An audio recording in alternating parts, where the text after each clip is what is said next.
let's go ahead and get started. So thank you for being here. We are the CMEA Collegiate Council, more on that in a second. And we're going to be talking about how to run a NAfME chapter at your respective schools.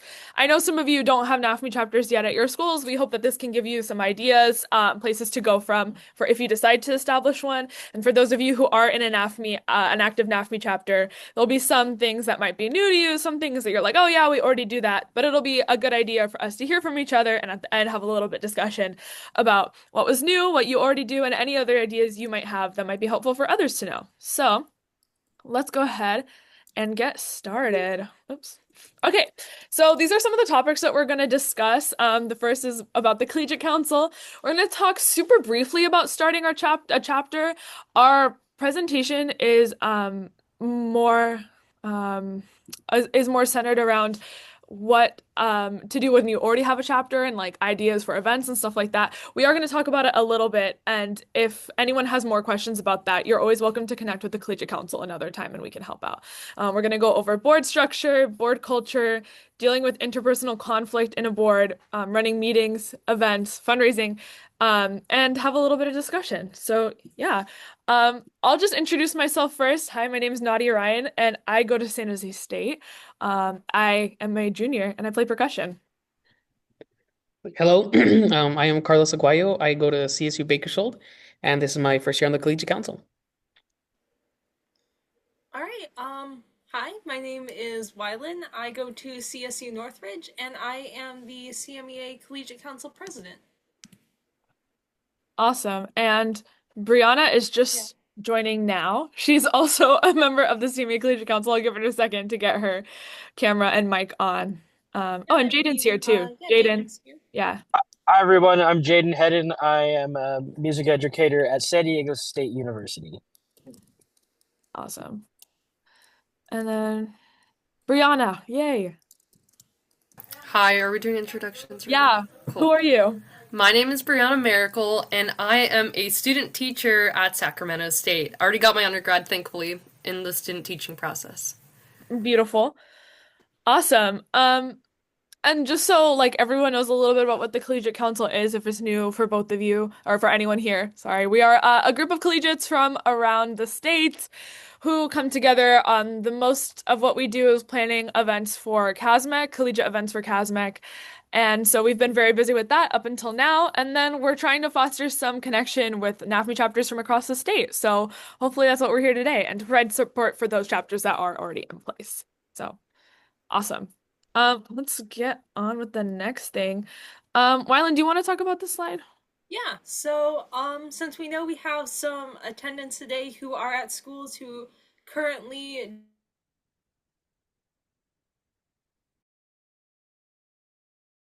Did Wylan freeze for you guys too? Okay, wonderful. So, we know that we have some people here who are at schools where they're interested in starting a chapter. These are some of like the most basic first steps for doing so.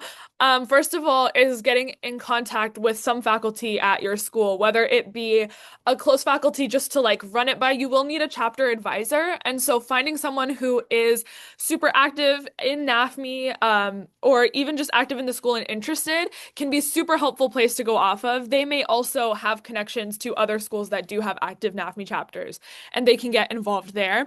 Additionally, you do need to get permission from the dean of your department or the College of Music. I know at San Jose State, it's the School of Music. And then we have to have a collegiate member of NAfME at the institution, of course, which most of us, I believe, are anyways, in order to like attend conferences and stuff like that. A few other things about starting a chapter at your school. It can be a very daunting process at first, but I think it's important for everyone to know that there's support throughout of it. Like we are all here to support that. If it were a dream world, in our eyes, there would be an NAfME chapter, active NAfME chapter at every college in California, and we'd love to see that happen. So if there's ever any questions that anyone has or anything we can do to support them, please always do reach out. There are more ways to connect with us at the end of the presentation.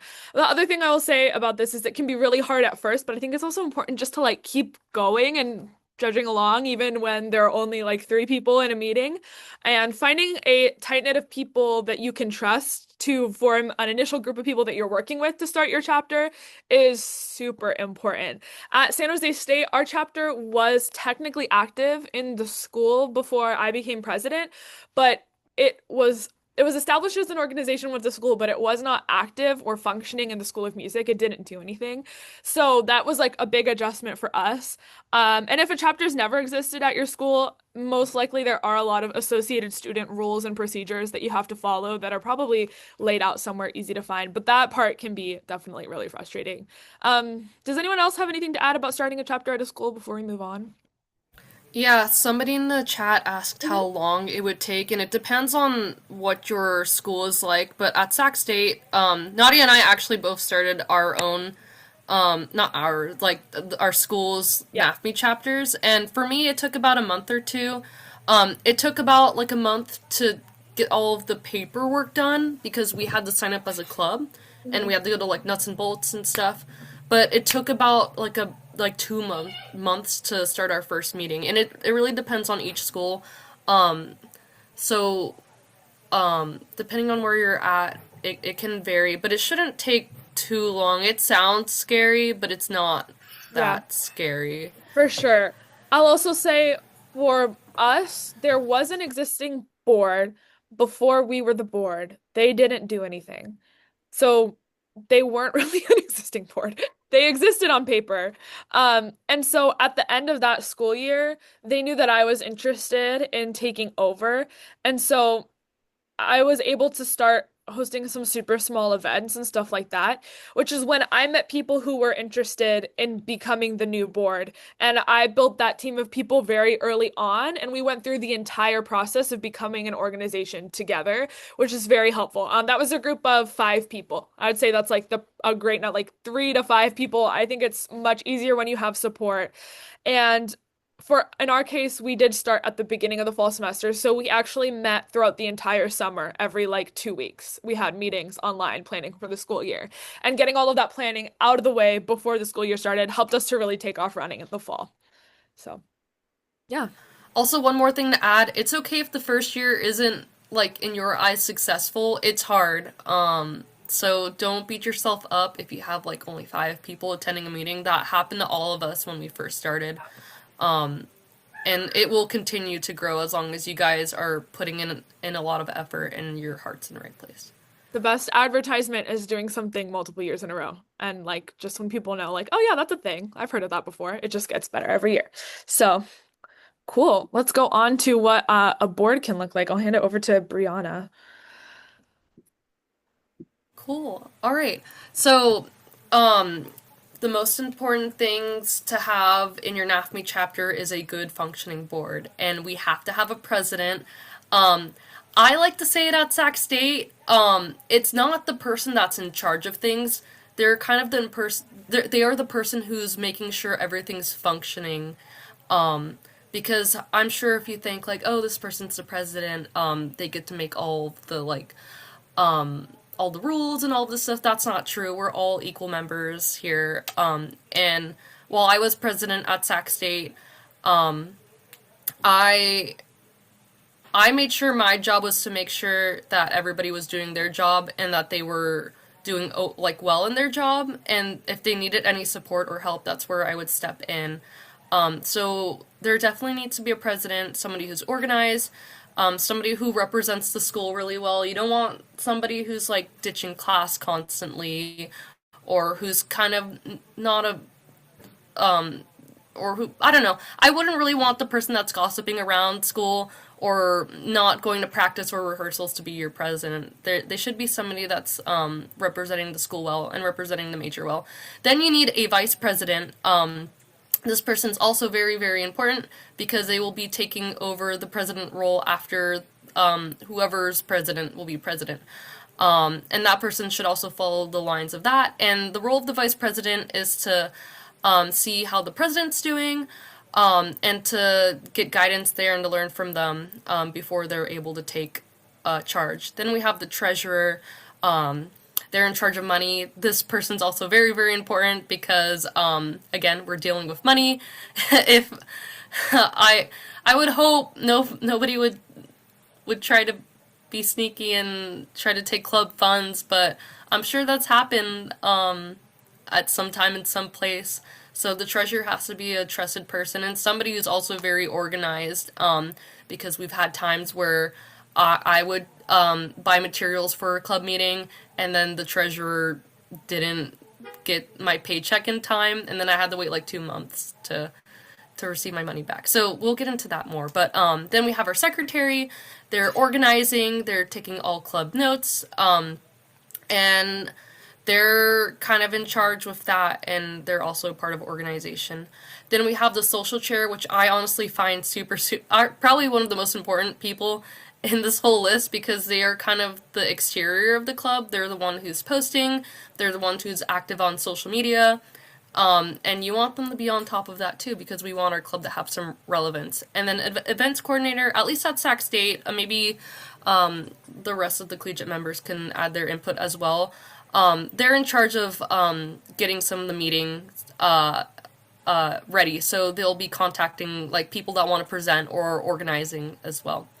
And Wylan, would you like to talk about elections? Yeah. So the other half of structuring your board is how do you get these people on the board? So I think the most common form of elections that people will do is spring elections. Just at the end of the spring semester, you are electing your board for the next academic year.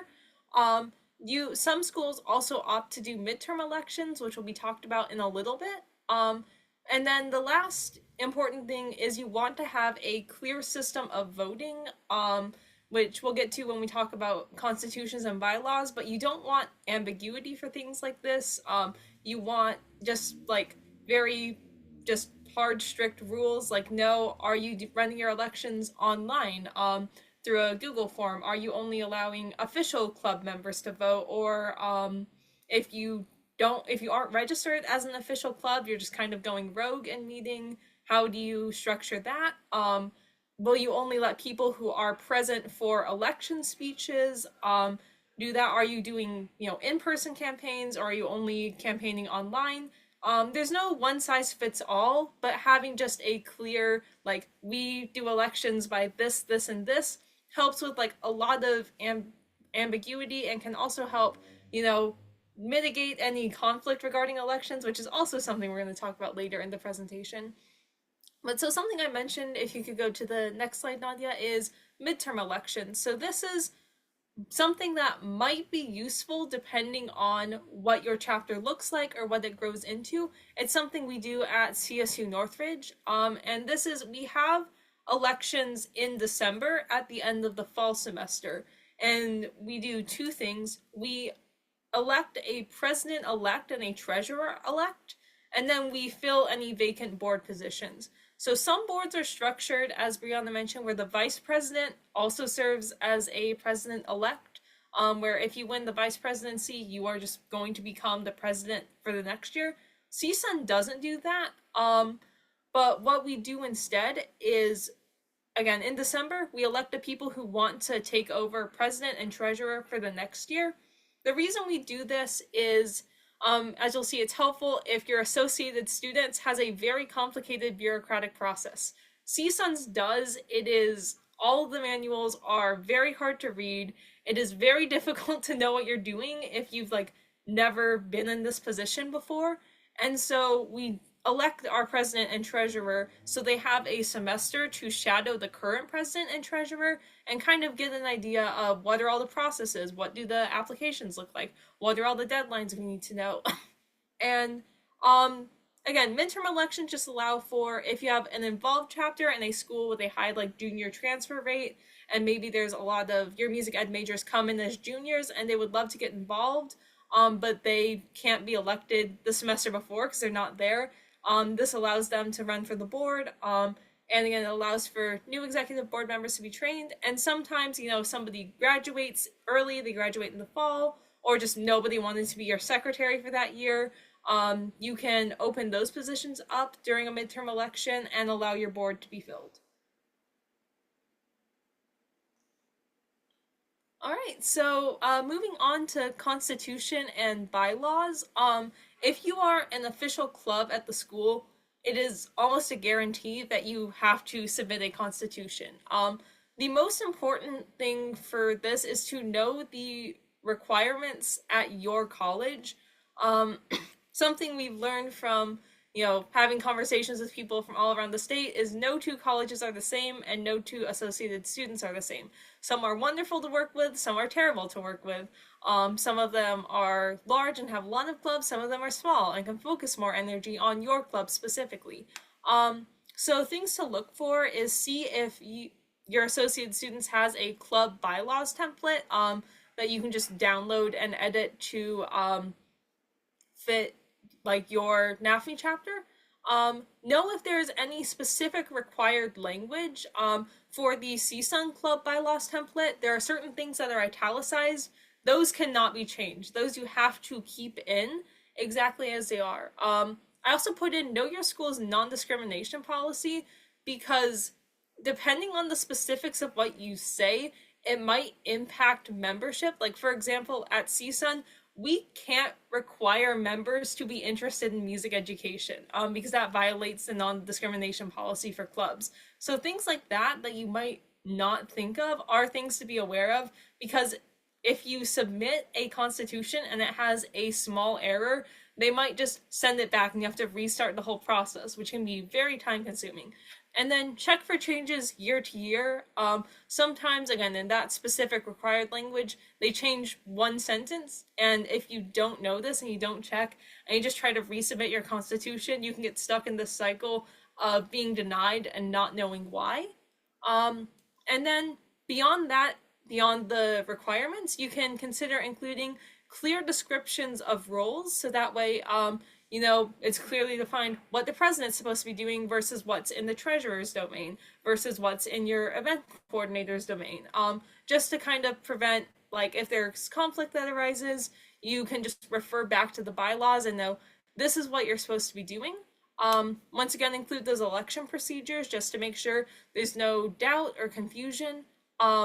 Membership requirements are good to have. Again, just be checking in with your school's non-discrimination policy.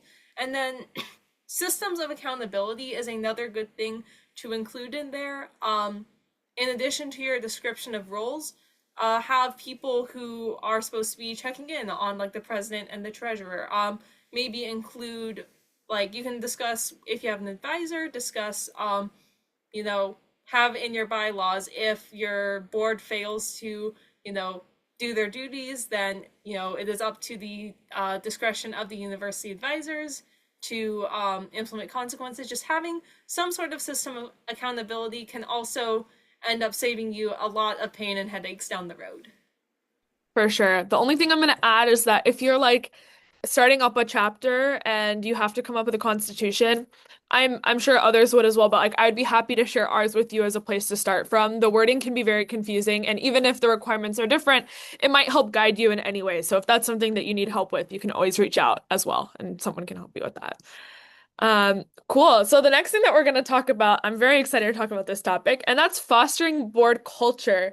So this has been something that has been very important for me in my time at San Jose State. So some ideas that I've had and things that we've done that have helped us to have a really strong board culture and work together really well are starting the year off with community building activities. We start every semester off with like a board hangout. We call it like a retreat, but they just come to my house for a day or whatever. And we play a lot of board games, a lot of silly things. It's also just like taking time to hang out during the semester. I know it's about the time in our semester where the board's been working nonstop for months, and I think it's time soon for us to just go hang out together, and getting the chance to talk and hang out outside of this environment has been very helpful for our ability to work together closely.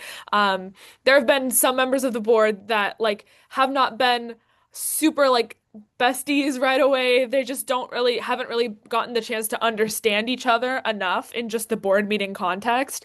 And hanging out outside of that has definitely helped people better understand each other and then come with a clearer mind to our board meetings and to really meet each other where we're at. Another big thing that we do over the summer and right at the beginning of the semester is making sure we have an aligned vision for the board. I will say, like, for us, I think, especially since we were kind of starting a chapter, this is something that I would heavily was heavily driving. And that's okay. I think it's okay for someone to especially if it's your president, to have a very clear vision for the board, as long as it's something that everyone else believes in and is on the same page with. So I think coming up with something, even writing it down, like how your board wants your chapter to serve the school, is super important and can help when you have to make decisions throughout the school year. We also set up expectations for board meetings. This is something we did not do at the beginning of the semester, and we had to because some people, honestly, myself also, needed a reminder not to interrupt people and just to make sure we treat everyone's ideas with kindness and respect. And it's something that's it seems silly to go over, especially because we're in college, but it's always helpful, and I've always appreciated reminders and what we can do to have the most productive board meeting. And then also having clear roles and responsibilities, which Wylan also talked about when it comes to the board. The other thing I will say about that is I have a fun little tip. This is something we do at San Jose State that has helped me immensely and the whole board kind of stay on task. This is the NAfME to-do list from SJSU, and it's this ongoing document that's shared with all of the members of the board. We have our task, which member of the board it's assigned to, the status that they can change the end date, the deliverable, they can upload a file. So for example, we have one sheet of this that is just social media stuff. So our event coordinator can upload the post when they finish it to right there, and any other notes that they might have. So this is something that I highly recommend doing. It's just helps keep us in line with what we're supposed to be doing, and have clear deadlines for that. So the next thing that we're gonna talk about is navigating conflict on the board. So, unfortunately, as much as it sucks, this is something that does happen. I think it happens in pretty much every environment, and I don't think it's something that we should shy away from discussing or knowing. It's kind of inevitable. We work with each other so closely for so long, and there are bound to be tensions at certain points. Of course, we can do what we can to avoid them. So, tips that we have to do that. One thing I will say is to address small conflicts before they become big ones. Um, I've had board meetings where I was just I did not like the way somebody said that. I felt like it could have been worded easily, better, in a kinder way. And if we sort of just hold on to those feelings and never address it with that person, these types of things can pile up and become a lot harder to talk about. Whereas a quick conversation in person right after a board meeting, especially from upper leadership, being hey, I'm bringing this up with you because I care about you and I want you to see you working well in this space. I think if you worded this a different way, it might have been more effective or been received better. Other stuff like that can just be really helpful. And something I like to always do if things come up is to frame conversations around the goals of the board as a whole. We don't want to make it about ourselves as much as we are all working together on this common goal, and we need to be able to work together in this space because we all really are on the same side. And I'll pass it over to Briana to talk a little bit more about conflict. Yeah, so like Nadja said, and if you ask anybody, any of us, conflict will happen, and it is inevitable, and it'll happen even with your friends, which might be surprising. But the important thing is the important thing to know is to not take things as personally as you may seem, like Nadja was saying. A great person that will help you out is your advisor. My advisor when I was at Sac State's NAfME Chapter, and I was always, during the duration I was there at Sac State, and during the duration of the chapter there, I was always in a position of leadership there. I started off as the vice president, then the president, and those two roles might honestly take the most amount of complaints from either board members or just members in general. And somebody that will really, really help you out is your advisor. So and this goes back to the point that trying to find an advisor that you have good communication with and that will support you is very, very important. Also, another thing is, when there is conflict, don't text each other. It's so hard to, see what, it's so easy to misinterpret, an email or a text message. Please do it face to face, or on a phone call if you have to.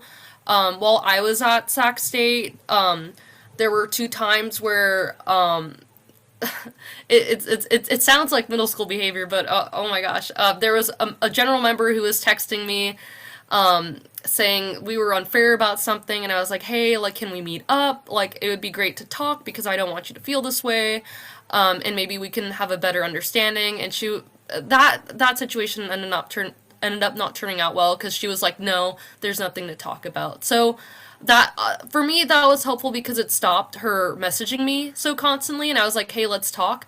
And then she didn't want to, which was her decision. But something that was great about that is it prevented me from being super angry and saying something mean back to her, because I'm sure all of us are like this, but I can be a very dramatic person, and I can be very frustrated super fast. So not texting back right away to a conflict is a good strategy, and talking to the person face to face is a very good strategy. And I also had a situation where a board member went up to me and she sent me this long text message saying, like, I felt like you weren't listening to me in this meeting, and blah blah blah blah, and it was so dramatic and it sounded so angry. And she's also one of my friends, and I called her, and it was so smooth and chill after we talked, and then we were laughing by the end of the phone conversation, and it was not as dramatic as it should have been. So I'm a person that loves phone calls and loves talking to people face to face. I don't have any anxiety in that area, but if you do, we're all educators here, and we're gonna have to talk to parents at some point, and to faculty members. So this is our chance to get over this anxiety. And as much as conflict might feel like it sucks, and it might feel like, because to me, when conflict was happening, it was like, man, our club is failing, man, like, we're not as organized as we should be. It happens everywhere. I'm student teaching. It happens at the education level. It happens everywhere. And it's really good practice to do that within your NAfME chapter. So please don't be afraid of it. And at the end of the day, if somebody doesn't want to work with you, that's on them. But again, try not to take things personally. And if you ask any of us, doing face-to-face contact or at least a phone call is the most efficient way to resolve a conflict. Please do not text board members about conflict, because that will get you nowhere. Wylan, do you want to add on to that? I don't really have much to add on other than I've been in the made the mistake of trying to solve conflicts over email. It did not end well, and then we had the Zoom call, and it was resolved in 5 minutes. Yeah, So for sure. yeah. Yeah, I also just want to say, like, the only conflict that I've had within my board has been very small, if not non-existent. Most of it is around miscommunication. And so I think assuming that that's always what it is always the best way to go about it. I think a lot of the times when there are overreactions and things can get really emotional is when we're assuming that things are personal or on purpose, when most of the time it's a miscommunication. I will also add that anytime that there has been any sort of conflict on the board, we have been much stronger on the other side of it than we were before we had the conflict. It's always been a point of connection and improvement for all of us. So, yeah, going on. Wait, sorry, can I add one more yeah, thing? I'm so course. sorry. No, it's okay. At least in my board, in my experience, if there's something talked about in a board meeting, try to keep that within the board meeting. Oh, yeah. Sometimes when you talk to people who aren't board members because you're friends with them, that can be a sticky situation as well. Again, we're not trying to take things personally, but if there's, like, that's like if a teacher's telling other students about another student's information. That's not needed.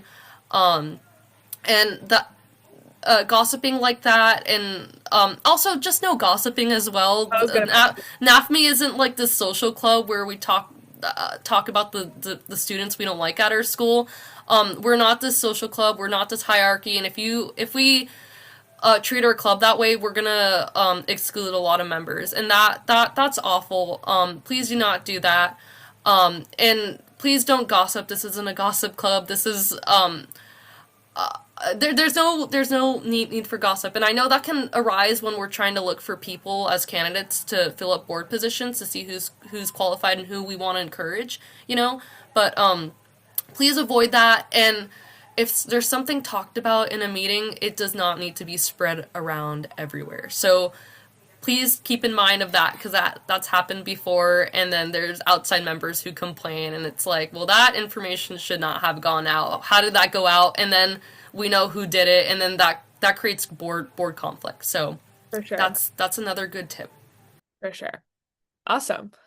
Okay, moving on to some meeting ideas. This is where it gets good and exciting and like the meat and potatoes of running a NAfME chapter. So I will share some informational meeting ideas at San Jose State and many other NAfME chapters that I've heard of. They basically split their meetings into informational meetings and social meetings because our clubs do kind of serve multiple purposes. We are in my opinion, serve to supplement the curriculum at the school, especially music education degree is impossible to fit in everything that you could possibly need to prepare yourself to teach music when you graduate. And so, kind of one of my big visions for the NAfME chapter at San Jose State, at least, is to supplement that and try to fill in some gaps. And so, this is some of the stuff that we've provided to do that. So, a lot of the times we've had faculty or local music educators come in to present. I would say if you have faculty that have presentations that you know of already, like that's a great way to start. Or music educators in general. A lot of the times what this has been for me is like, I'm like, oh, I saw this person present at a local conference on this. So I know if I'm asking them to present it, it's not like they're coming up with anything new. Like I know it exists. I know it's well prepared and they'll be a great person to have come in. So these are some things we did at San Jose State this year. At the very beginning of the semester, we had a very general presentation on habits of a successful music major. We didn't want this to be music education specific because it was the very beginning of the semester. We wanted to bring in as many people as possible, and we had three of the main faculty members at San Jose State speaking: our director of bands, director of choral, and woodwind professor. And this had a huge draw for us, and also included like Q&A. It was a really great opportunity to learn about like things that the faculty thought students needed to think better about, or ways that we could practice better. We've had sessions on programming, on selecting repertoire for your instruments, for your ensembles. We had a presentation on running a musical recently where we asked the music producer for the San Jose State musical productions to come in. Beginning strings pedagogy, instrument repair, that's always a very fun one. Lots of other stuff like that. Running a mariachi is one that we have coming up soon where we have a local specialist in the area coming in to talk about that. And we, at San Jose State, we coordinate observations to local schools in the area almost every other week. This has been a very successful thing for us. We do have mandatory observation hours, as I'm sure you all do in local schools. There's also a course specifically for doing your observation hours in the area. So we coordinate with that teacher, and that teacher sends out the information about all observations to all of their classes. So we get a lot of people to go to those. And we even have people who aren't enrolled in courses come to observations just to learn. And some of the best learning experiences I've had have been at observations, both learning what I would like to do and also sometimes what I don't want to do. The last thing I'd like to share is workshop ensembles. This is something we started at San Jose State the beginning of the fall. We call ours MIWI, which stands for Music Educators Workshop Ensemble. Essentially, we all show up with the secondary instruments that we're taking our courses on at the time, and we take turns on the podium conducting each other. This is the music education lab at San Jose State, and we have so many books, as you can see, including like all of these methods books, including the teacher one. So we have people taking turns on the podium and reading from beginner instrument books. And it's a lot of fun and great experience up on a podium. That's something I'd recommend for everyone to do if you are able. And we've done it with like a group of like 6 people playing instruments before, which sounds really silly, but it's honestly worked. Like, I know for a lot of us, it can be really hard to find time to practice those secondary instruments. And it's also hard to get time on the podium where you're just getting to teach, especially super beginners. So it's really fun to do with your peers too, especially if you build a culture where you trust each other and support each other while you're up on the podium. So yeah, and then I'll hand it over to Wylan to talk about some social meeting ideas. Yeah, so as Nadja mentioned, a lot of chapters will split between informational, more professional development meetings and social meetings because we all know we're all here because we're music educators or music education majors.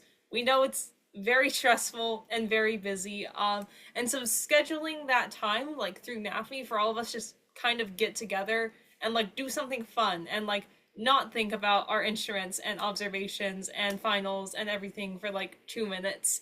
So we have some ideas up here. Social meetings are pretty self-explanatory and can be fairly easy to put together. You can do coloring or crafts. Coloring pages are free online. We normally have coloring at our social meetings because for more introverted people, that's a good like activity to have off in the corner that you can talk to people or you can just work on that. Game night, either board games or our percussion studio keeps, I think, a PlayStation in one of the rooms. So at CSUN, we'll sometimes have Guitar Hero at our social nights. You can do recorder night or other elementary music games if you have like access with your if you have an elementary pedagogy course that would let you access like boom whackers or orff instruments or anything like that that's just more fun and unwinding. You can do seasonal meetings. We have some suggestions here. Pumpkin peening, white elephant, making Valentine's grams.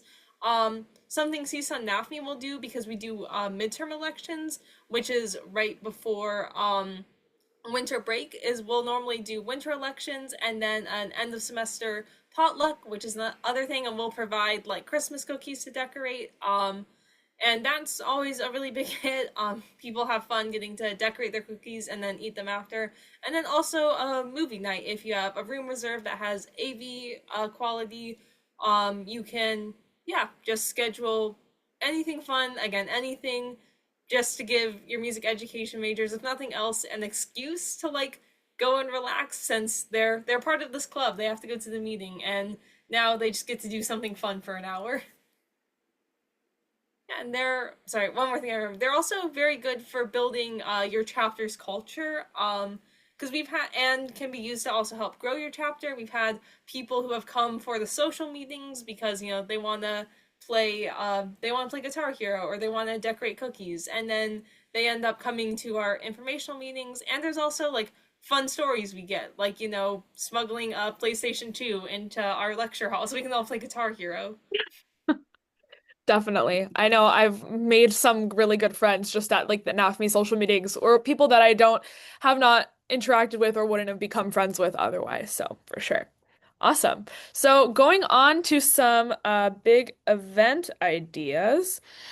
I'll talk about the first 2 points. So the first 2 points on here are coordinating volunteers for school events and attending local conferences and workshops. So for San Jose State, there are many big events that our school is involved with.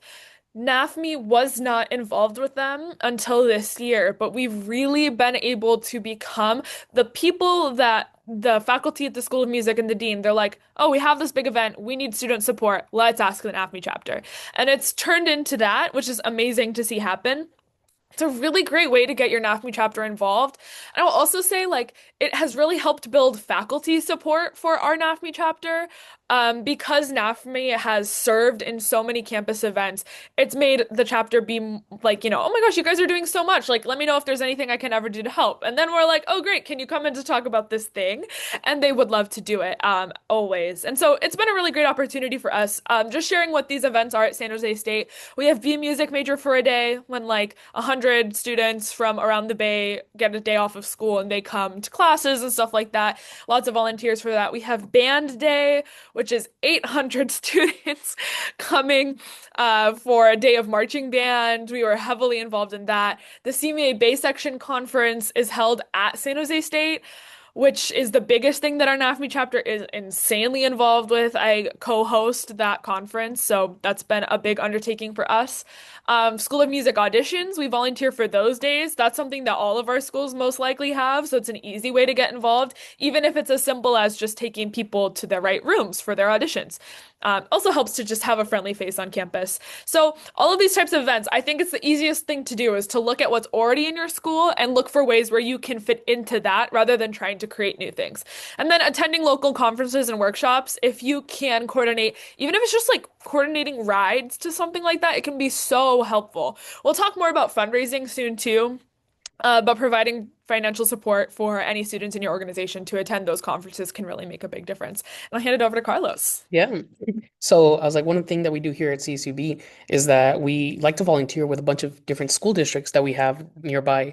Like I know a lot of our middle school have pre-festival concerts that they have before the CMEA state or CMEA festivals. And like, it gives us as pre-service educators to get the hands-on experience of what it's like running those types of concerts, like all the logistics such as setting up and also managing that many students. It's a lot for one person. So the fact that we're able to have students there help out those educators, it's nice and it gets you under the belt before you actually start teaching. Another thing that we do is we attend professional concerts. For the past 2 years, we have attended in the spring to go watch the LA Philharmonic. I was like, and it doesn't even have to be like, major ensembles like that. Like if you have a local orchestra nearby, like I know here we have the Bakersfield Symphony, it's nice to go out and see people that are just at an amazing high level because not only just the educators, but everyone as a whole needs to see what it is to be performing at such a high level because it's like that is what you're trying to achieve, be the best that you can. And that applies to us as educators, not just being like, what can I be the best musician, but how can I be the best educator for our students? And another thing that we're just starting, I was like, we have meetings with all the club organizations here on campus, and we are trying to get all our arts and humanities clubs to do a like combined event, so we can get more people coming and seeing that music is important because we know like a lot of people go to like the art clubs, but they don't know that NAfME is like a thing, or sometimes they don't even know that we have a music department here on campus. So it's nice to bring awareness and having people come in and be like, yes, music is important. This is what NAfME is. This is what we do. And this is what we're advocating for. When it comes to advocating, we do advocate with our local ASI. We go up to them and be like, this is what is going on within local school district. This is what is going on here at CCB in terms of music. And this is what we like are asking for in terms of bettering our education and things like that. And I was like, it doesn't have to be only on campus. I know some universities go out into their local city halls and start advocating towards their mayors there. For sure. That's a great idea. Awesome. We'll go on to increasing chapter engagement. Wylan or Brianna, if either of you wants to jump in. Yeah, I can talk about the first bit. And I'll try to go fast since I know we're leaving time at the end for questions and discussions. Physical and digital flyers using both mediums can be very helpful. Utilize your chapter's social media to get the word out, and then also every time we have a meeting, we just print out like 15 flyers and we stick them everywhere in the music building to help get people to know. I've also found inviting people to meetings personally can help in addition to general advertisements. Just going around to like my friends in the music ed classes or like even going into practice rooms and just being like, hey, are you going to be in NAfME in an hour? And then they say, I don't know. And then they show up. So that works well in my experience. Another thing that's good to know is to survey your department on what meeting topics they would be the most interested in. You can also do this for what meeting times they're available, just to make sure you're not scheduling something nobody wants to hear about at a time nobody's free. But if you know a lot of people are interested in a conducting workshop, or a lot of people say they don't feel confident leading a jazz ensemble, this gives you a good starting ground to plan meetings that a lot of people would probably show up to. And I'm going to turn it over to Brianna to talk about the last two, if you'd like. Yeah, like Wylan said, it's super, super important to have a presence within your school and within your social media. And I think when that's not happening, NAfME, your chapter, can be kind of put on the back burner and it's not as relevant within your school. Something I really like doing at Sac State was keeping our boards fresh, like our actual physical board in our hallway. So we always had a different poster like every 2 weeks, because I'm sure you guys see like the same posters hanging up on your board and you're like, what is this? And you've looked at it once, but it's been hanging there for like 2 years and it's not relevant. So that's also why the events coordinator and the social media coordinator is super, super important, because you don't want to release your club meeting like the day before saying like, oh, we have a meeting tomorrow, but then a bunch of people aren't available. If you have, I like doing a full week ahead. I liked having all the information out 1 week in advance so it's relevant and it's fresh and it's clean and a lot of people were aware of it. Something also that I think is super, super important is to also involve non-music educators, because they're going to have to teach at some point.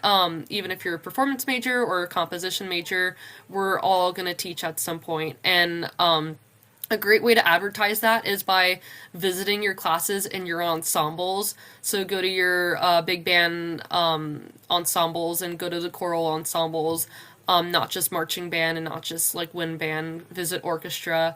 And also keeping the meeting topics diverse too. I know at Sac State we have a very big marching band presence, and that can be boring for some people who are more into jazz, choral, or orchestra. So try to have meeting ideas that are different and that aren't constantly the same.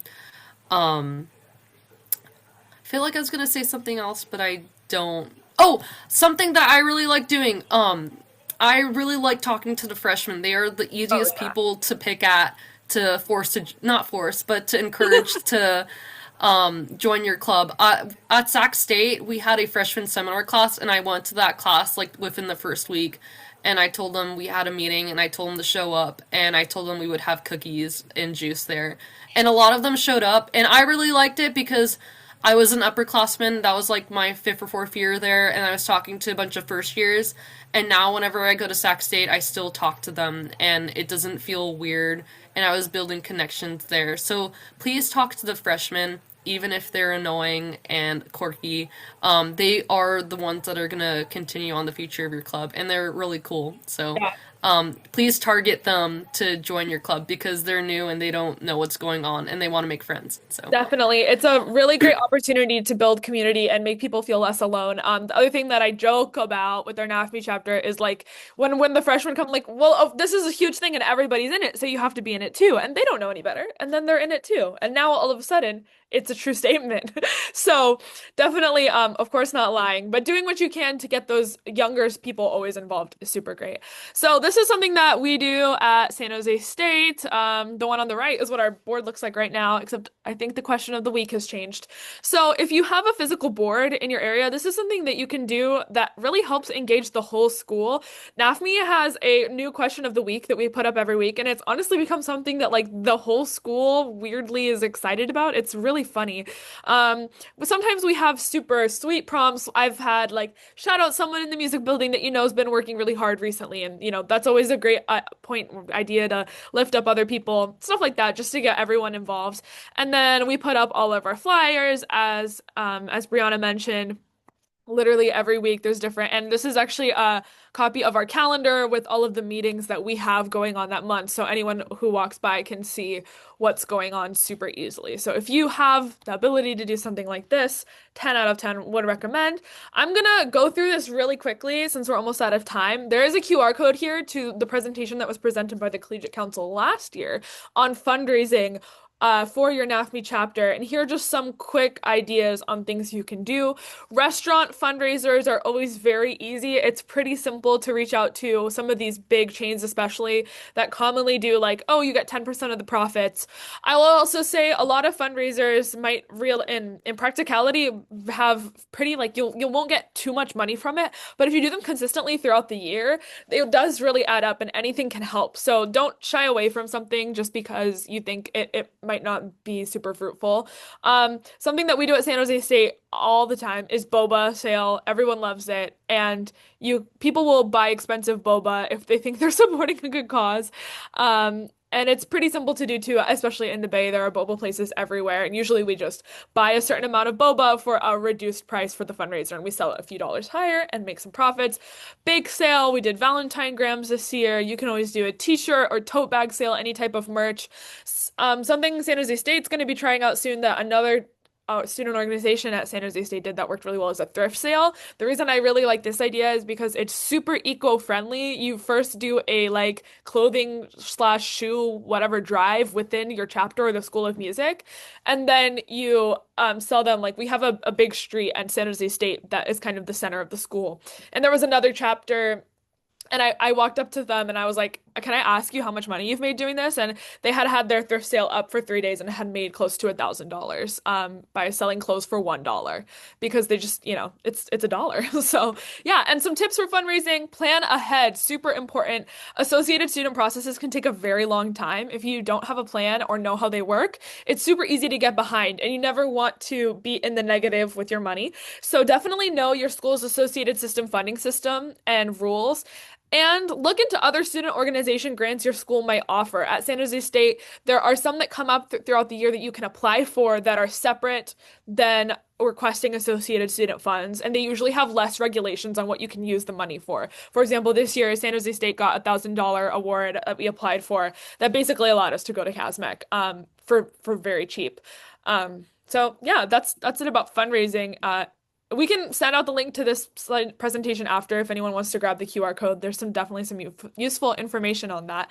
So as we wrap up, we have, yeah, a few minutes left. Just if anyone has any questions, if you want to answer any of these, you don't have to though. We can just chat for a little bit. So if there are any other questions or comments, something that you thought was new, something you already knew, something that you're like, oh, this would be a good idea for others to know, now would be the time. Do the awkward Zoom wait. Yeah, I know something that CSUN NAfME does, and this is helpful if you have a very complicated associated students process, is if you're not doing something like with a restaurant or like an establishment that needs a like form, like a tax form or permission, associate students doesn't have to know you're doing a fundraiser. Like when we did our tote bag fundraiser, we just sold them off the books. We didn't tell associated students we were doing that, and our treasurer, this only works if you trust your treasurer a lot. She just held the money, and so now that money, we don't have to wait like 4 months to finally be approved to use it. We can just use that whenever for smaller expenses or immediate emergencies. So that is something you can consider depending on your school situation. For sure. For sure. Yeah, there are certain types of things that don't have to be done through associated students, and it's often easier if they aren't. San Jose State does it pretty similarly. Like, only certain big things where we have to access a certain account are done through the school, and everything else is pretty self-managed. Anything else? Yeah, especially the last question on this slide, because we are going to be planning another webinar for spring, sometime around late April. So we would love to know what topics would be helpful for your school or your chapter or starting up a chapter. So if you'd let us know, that would be great, and we will try to include that in our spring webinar. For sure. I also just want to add that it doesn't even have to be about a NAfME chapter. It can just be like a music education topic. Like, it can be really anything. So feel free to, any suggestions are helpful for us. Cool. We'll wait like one more minute, and if no one has anything else, I think we're good. Um, Before we end, I do want to share this last slide with everyone that has the links to our Instagram, the link to join our Discord, and the Collegiate Council email. These are some really great ways to keep in touch with us. If you follow our Instagram, you'll stay up to date with the things that we're doing and can stay involved. The Collegiate Discord is hopefully a place where you all can join and chat. It's been a pretty awesome place for us to connect with each other from around the state. That was the other thing I was going to mention. Having a Discord for your chapter has been super helpful for us, and we have a lot of people who are in the Discord who don't go to stuff, but they are still active on Discord sometimes. And I'm like, at least you get to engage. So, a side note. And then, yeah, and here's the email that you can always reach out if you need assistance with anything at all. So